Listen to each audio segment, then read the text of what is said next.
Malaya Vachan Madhava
బయటికి వచ్చే వాళ్ళకి దారి ఇవ్వండి. లోపలికి వెళ్ళే వాళ్ళందరూ పక్క నుంచి ఒక లైన్ వెళ్ళే వాళ్ళు కట్టం వస్తారా మీరు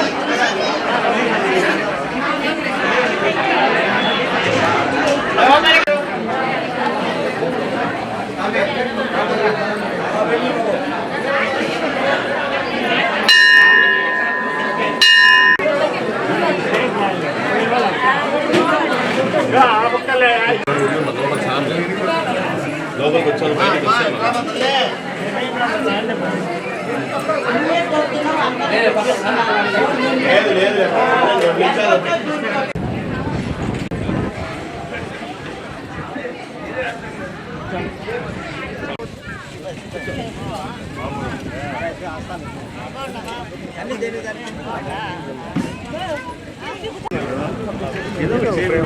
వారం వచ్చిన పప్పు ఈ పక్క పెట్టి రసం ఆ పక్క పెట్టాలి.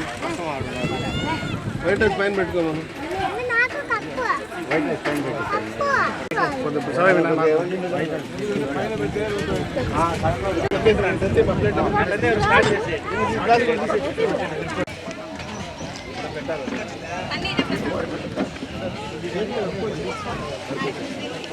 ఏమన్నా అప్పుడు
ఓం శ్రీమాత్రే నమః.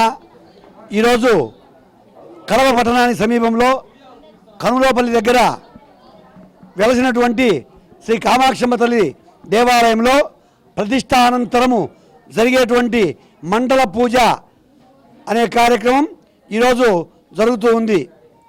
ప్రతిష్ట అయిన తర్వాత 41వ రోజు 40 రోజులకు చేసే మండల పూజ ఈరోజు ప్రారంభించబడి ఉదయం నుంచి గణపతి పూజ, పుణ్యావాచనము, రక్షాబంధనము, మాతృకా పూజ, అభిషేకములు, హోమము, అమ్మవారి యొక్క ఆ ఏకాంబరేశ్వర స్వామివారి కామాక్షమ్మ తల్లి శాంతి కళ్యాణ మహోత్సవం ఇంతవరకు చక్కగా జరిగి భక్తాదులు తీర్థప్రసాదాలు తీసుకున్నారు. ప్రతి ఒక్క భక్తాదులు అమ్మవారిని దర్శించుకొని తీర్థప్రసాదాలు స్వీకరించి అమ్మవారి అనుగ్రహానికి పాత్రలు కావాల్సిందిగా మరీ కోరుచున్నాం.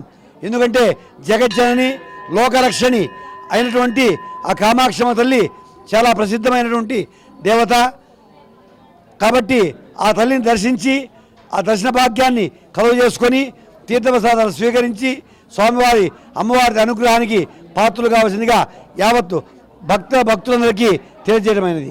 మన యొక్క శక్తిపీఠాల్లో ఒకటిగా ఉండేటువంటి కంచిపట్నంలో అమ్మవారు వెలిసి ఉన్నది. అమ్మవారు అష్టాదశ శక్తిపీఠాల్లో కంచిలో ఉన్నటువంటి అమ్మవారు కామాక్షమ్మ.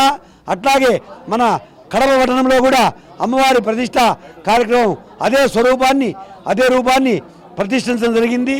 కాబట్టి భక్తాదులు కంచికి పోలేని వాళ్ళు ఇక్కడ దర్శించుకొని అమ్మవారి యొక్క అనుగ్రహానికి ఆ కామాక్షమ్మ తల్లి అనుగ్రహానికి పాత్రలు కావాల్సిందిగా మరీ కోరుచున్నాం.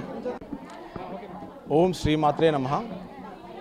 కడప శ్రీ కంచి కామాక్షి అమ్మవారి టెంపుల్లో ఈరోజు 41 రోజులు మండల పూజలు జరిగి ఈరోజు సమాప్తం జరిగాయి. ఈరోజు 41 రోజు మండల పూజ, హోమము, అభిషేకాలు, నెక్స్ట్ కళ్యాణము, ఇవన్నీ ఈరోజు చాలా అద్భుతంగా జరిగాయి. వచ్చిన భక్తులకు చాలా కృతజ్ఞతలు. నెక్స్ట్ అన్నదానం జరుగుతుంది. జై గురుభ్యో నమః. నీకు ఫ్రెండ్ పాప వస్తాడు, హరినారాయణ వస్తాడు, వాళ్ళిద్దరు ముగ్గురు వస్తాడు, దారిలో రవి వస్తాడు. నువ్వు ఎంత మాట్లాడాలంటే మాట్లాడు. జై గురుభ్యో నమః. కనుమలపల్లె కామాక్షి అమ్మవారు కంచి పీఠాధిపతి స్వామివారు వచ్చి ఆశీర్వాదం చేసి ఇక్కడ గుడి ప్రతిష్ఠించినారు. ఇక్కడ అనుభూతి శక్తి స్వరూపిణి అమ్మవారు, శాంత స్వరూపిణి.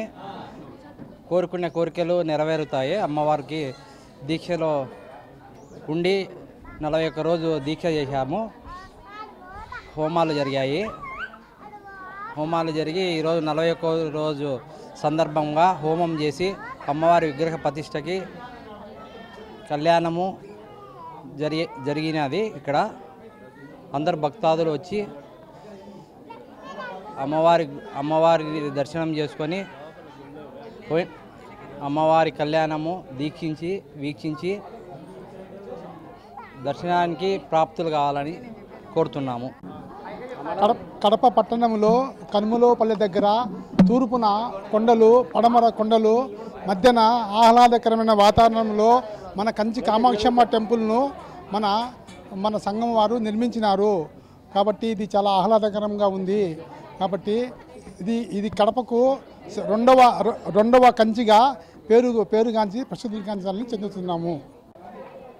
ఈరోజు కనుమలపల్లె దగ్గర ఉన్నటువంటి కామాక్షి అమ్మవారి గుడి ప్రారంభమై విగ్రహ ప్రతిష్ఠ జరిగిన తర్వాత 41 రోజులు దీక్షలో ఉండి ఈరోజు కళ్యాణోత్సవం జరగడం నిజంగా శుభపరిణామం. నిజంగా గుడి ఈ నిర్మాణానికి సహకరించిన దాతలందరికీ కూడా నా హృదయపూర్వక ధన్యవాదాలు తెలుపుకుంటున్నాను. అంగరంగ వైభవంగా ఈరోజు ఈ కళ్యాణోత్సవం జరగడం నిజంగా అందరి కడపలో ఉన్నటువంటి ప్రజలందరూ సుఖ సంతోషాలతో ఉండాలని చెప్పేసి అమ్మవారిని వేడుకోవడం జరిగింది. రాబో కాలంలో ఈ ఆలయం దినదినాభివృద్ధి జరిగి చాలా మంచి నిర్మాణంగా ఇది కొనసాగాలని చెప్పి కోరుకుంటూ సెలవు తీసుకుంటాం. ఈరోజు సిద్ధోట మండలం కనుమలపల్లెలో కామాక్షి అమ్మవారి టెంపుల్ నిర్మాణం చేసింది. ఈ నిర్మాణంలో కార్యనిర్వాహకులైనటువంటి రమణ గారు, మన పుల్లయ్య అన్నగారు, వీళ్ళందరూ కూడా నాకు సుపరిచితులు. ఈ ఆలయ నిర్మాణం వాళ్ళు చాలా వ్యయ ప్రయాసాలతో చాలా రోజుల నుంచి కూడా ఒక మంచి ప్రాంతంలో ఒక కొండ కింద అమ్మవారిని అకుంఠిత దీక్షతో మొక్కవోని విధంగా వాళ్ళ ప్రయాణం సాగింది. ఇటువంటి వ్యయ ప్రయాసాలతో ఇంత పెద్ద ఆలయాన్ని వాళ్ళు నిర్మించడం, దీనిలో జాతీయ రహదారిలో ఒక బిల్డింగ్ నిర్మాణం జరిపితే అక్కడ జాతీయ రహదారిలో అది వెళ్ళిపోవడం, మళ్ళీ వాళ్ళు ఇక్కడ పునర్నిర్మించడం చూస్తే వాళ్లకు అమ్మవారి మీద ఈ కామాక్షి అమ్మవారు ఇక్కడ వెలిచేదానికి వాళ్ళ ద్వారా కడప నగర ప్రజలతో పాటు కడప జిల్లా ప్రజలందరికీ కూడా ఒక క్షేత్రంగా ఇక్కడ విరాజిల్లుతోంది. ఈ నిర్మాణంలో వాళ్ళ కృషి అభినందనీయం. వాళ్ళందరికీ కూడా నేను మనస్ఫూర్తిగా నమస్కరించి శుభాకాంక్షలు తెలియజేస్తూ ఉన్నాం. ఈ ఆలయం ద్వారా కడప జిల్లాలో ఉన్నటువంటి అందరి హిందూ బంధువులందరికీ కూడా ఒక మంచి క్షేత్రంగా ఇది మున్ముందు అందరికీ ఒక మంచి క్షేత్రంగా ఉండి విడిదిగా అందరి కోరికలను తీర్చే కామాక్షి అమ్మవారి గుడిగా విరజిల్లాలని చెప్పి కోరుకుంటా ఉన్నాం. ఈ గుడిని ఇక్కడే ఎందుకు నెలకొల్పారని చెప్పి ఇక్కడ ఈ కడప నుంచి కనుమలపల్లి బాగ్రాపేట మధ్యలో ఎన్నో ప్రమాదాలకు గురై ఎంతమందో ప్రాణాలు కోల్పోయిన వైనం. ఈ విధంగా ఇక్కడ ఒక శనీశ్వర స్వామి టెంపుల్, శివాలయం, మళ్ళీ తర్వాత ఒక కామాక్షి టెంపుల్, అంటే ఇది ఒక హిందువులకి ఒక క్యారిడార్గా హిందూ బంధువులందరికీ కూడా ఒక మనోధైర్యాన్ని, అంటే ఇక్కడ ఎన్నో ప్రమాదాలకు గురై ప్రాణాలు కోల్పోయిన కుటుంబాలందరికీ కూడా ఆ కుటుంబాలకి ఆ చనిపోయిన వాళ్ళందరికీ కూడా ఆ దేవదేవుడు మరి మంచి ఇది కల్పించాలని చెప్పి అంటే ఇంకా ఇప్పుడు ఈ గుడులు నెలకొల్పినప్పటి నుంచి కూడా ప్రమాదాలు చాలా తగ్గినాయి. ఇక్కడ ఒక ఆధ్యాత్మిక కేంద్రంగా నెలకొల్పినందుకు మరి ఇక్కడ గుడి నెలకొల్పిన అందరికీ కూడా కార్యనిర్వాహకులకు అందరికీ కూడా ధన్యవాదాలు తెలియజేస్తూ ఉన్నాం. మరి ఆంధ్ర రాష్ట్రంతో పాటు భారతదేశంలో హిందువుల స్థితిగతులు అంతరించిపోయే పరిస్థితులు అంటే రాను రాను మనకు స్వాతంత్రం వచ్చి 77 సంవత్సరాల తర్వాత గత పాలకులు పాలించిన తీరు హిందువుల రాజ్యంగా ఆ రోజు మరి ఒక ముస్లిం హిందూ అనేది భాగంగా అఖండ భారతదేశంలో మరి పాకిస్తాన్ను బంగ్లాదేశ్ను విడిదీసిన పరిస్థితి. మరి ఒక హిందూ దేశంగా ఉన్నది ఈరోజు ఒక మెజారిటీ పీపుల్గా ఉన్న హిందువులు ఈరోజు మైనారిటీ పీపుల్గా వెళ్తూ ఉన్నారు. మరి ఇదంతా కూడా ప్రతి హిందువు గమనించాల్సిన విషయం.